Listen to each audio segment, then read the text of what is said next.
ब्रह्मांड का एक अटल नियम है, कर्म लौट कर आता ही है। आप चाहें तो पर्वतों के पीछे छुप जाइए, आप चाहें तो महासागरों की गहराई में उतर जाइए, परंतु कर्म का चक्र आपको ढूंढ लेगा। क्योंकि यह संसार किसी राजा के कानून से नहीं चलता, यह चलता है ब्रह्मांड के न्याय से। और ब्रह्मांड का न्याय कैसा है? निर्दयी, निष्पक्ष और बिल्कुल सटीक। यह न तो रिश्वत लेता है, न पक्षपात करता है। जिसने जैसा बोया है वैसे ही काटना है।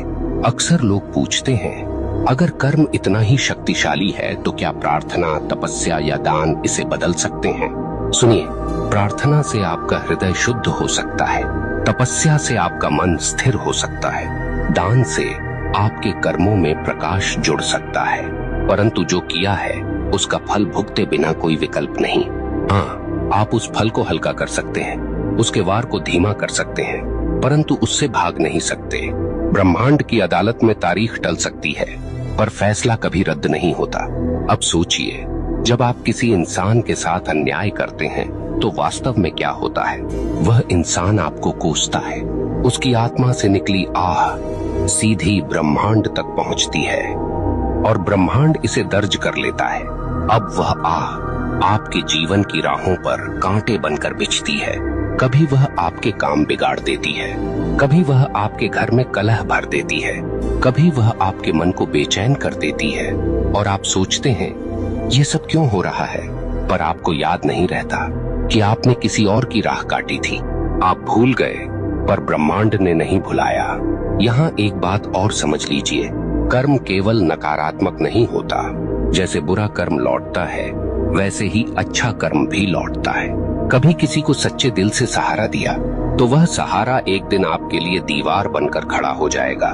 कभी किसी का दिल सच्चे भाव से खुश किया तो वह खुशी आपके जीवन में रोशनी बनकर लौटेगी। ब्रह्मांड का यह न्याय इतना गहन है कि वह एक छोटी सी मुस्कान को भी व्यर्थ नहीं जाने देता और न ही एक छोटे से अपमान को। यहाँ मैं आपको एक कठोर सत्य बताना चाहता हूँ, आपका कर्म केवल आपकी वर्तमान जिंदगी को प्रभावित नहीं करता, यह आपके अगले जन्म तक जाता है।